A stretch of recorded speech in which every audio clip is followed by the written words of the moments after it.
The fate of Old Trafford is on the verge of a monumental decision. Today, we're diving deep into the heated debate. Should Manchester United renovate its iconic stadium, repair it, or take the plunge and build an entirely new venue? Enter billionaire Sir Jim Ratcliffe, who has ambitious plans to elevate the theater of dreams to world-class status. What does he favor, and what direction will the club ultimately take? Stay tuned as we uncover the latest developments on the future of Old Trafford. Let's go into the heart of Manchester, where Old Trafford isn't just a stadium, it's a living legend. Known affectionately as the Theatre of Dreams, this hallowed ground has witnessed the magic of Manchester United, from the dazzling footwork of George Best to the fierce drive of Roy Keane, the tactical brilliance of Sir Alex Ferguson, and the breathtaking goals of Cristiano Ronaldo. But despite its storied past, this iconic venue is in dire need of some serious TLC to reclaim its glory. Whispers of a billion-dollar renovation plan are swirling, promising to usher in a new era for Old Trafford. Imagine transforming it into a modern coliseum that rivals the finest stadiums worldwide. Picture bustling bars, vibrant shops, cozy cafes, and a luxurious sports-watching experience that makes it the Wembley of the North. But here's the catch. Can the club shoulder such a massive transformation without some outside support? The burning question is, what steps will Manchester United take to secure Old Trafford's future? For over a century, Old Trafford has been more than just a pitch. It's been a witness to the evolution of football and a symbol of Manchester United's pride and identity.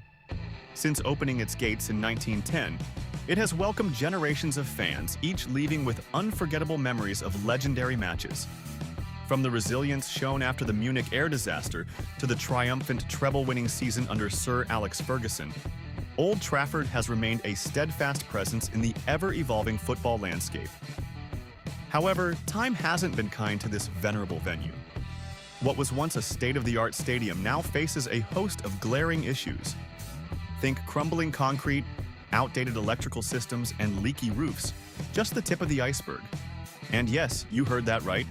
Reports of rodents on the pitch and in the offices have surfaced, which is simply unacceptable for a club of Manchester United's stature.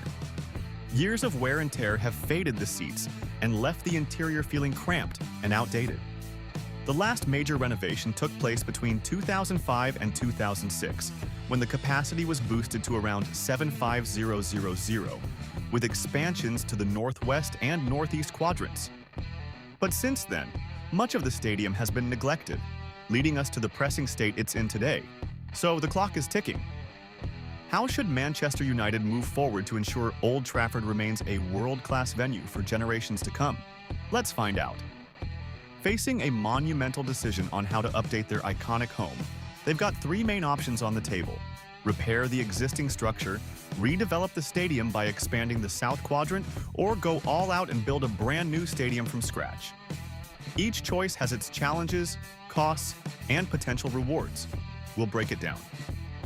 First up, we have the option to repair the existing structure.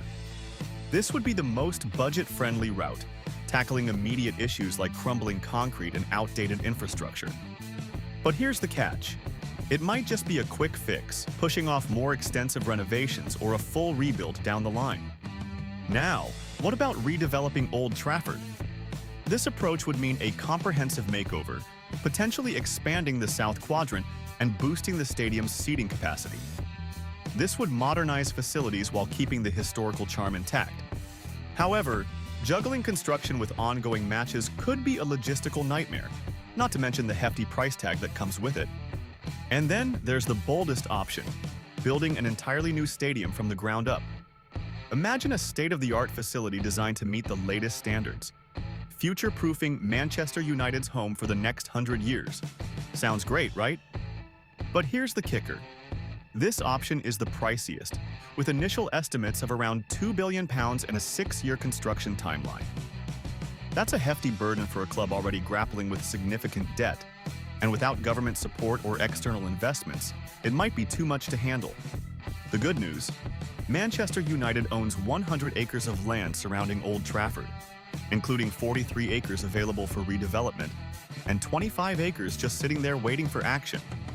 This gives them some flexibility to build a new stadium while still raking in matchday revenue. as they could continue playing at the old ground until the shiny new Old Trafford is ready to go. So who's driving this project? Meet Sir Jim Ratcliffe, a British billionaire and CEO of the Ineos Chemical Group. With a net worth of £21 billion, Ratcliffe is one of the wealthiest individuals in the UK and a lifelong Manchester United fan. His recent deal to acquire a 27.7% stake in the club gives him a major say in its future, including the fate of Old Trafford. Ratcliffe is all in when it comes to Manchester United. Even before his minority stake was confirmed, he was already chatting with local leaders and laying the groundwork for the stadium's upgrade. He's committed to investing a whopping £236 million into the club, with £158 million specifically set aside for the Old Trafford project. This investment shows just how determined Ratcliffe is to restore Old Trafford to its former glory, or maybe even take it to new heights. The monumental challenge of renovating or rebuilding the legendary Old Trafford Stadium isn't just any project. It's a task steeped in history and massive considerations. So, what's on the table? First up, we've got to talk about the financial side. Renovating or rebuilding an iconic venue like Old Trafford is no walk in the park. But it's not just about the money. There are some serious logistical and operational hurdles to jump over too. One of the biggest headaches? The team's temporary displacement during construction. If Manchester United decides to go for a complete redevelopment, finding a suitable alternative venue for home games could be a real challenge. They'd need to secure a temporary home that can handle their huge fan base while keeping that electric atmosphere and rich tradition Old Trafford is famous for. Now, let's not forget the historical significance of this stadium. Old Trafford is one of the oldest and most storied football grounds in the world. Any renovation or rebuild must strike the perfect balance between modern features and maintaining that cherished tradition. Preserving the architectural integrity of this storied venue is crucial to keeping its reputation as the theater of dreams. To tackle these complexities, Manchester United is considering enlisting the help of Populous, a top-notch global architecture firm with a solid track record in designing and renovating major sports venues. They've worked on incredible projects like Tottenham Hotspur's new stadium, Nashville's Geodis Park, and Brisbane's Suncorp Stadium. So they know a thing or two about handling a project of Old Trafford's scale. But wait, there's more. Talks are also underway with the Norwegian firm Vill Architecture, known for their bold and innovative designs. They have radical ideas for Old Trafford and are focusing on integrating Manchester's identity into the new stadium, envisioning a circular layout that could set a new standard in the football world. There's an exciting wave of stadium renovations sweeping across Europe and beyond. Major clubs are shelling out big bucks to upgrade their home grounds, all in the quest to provide the most cutting-edge and fan-friendly experiences. So, what's fueling this trend? With matchday revenue and top-notch hospitality services becoming more crucial than ever, clubs are eager to create multifunctional venues that can host a range of events beyond just football. And at the forefront of this movement is none other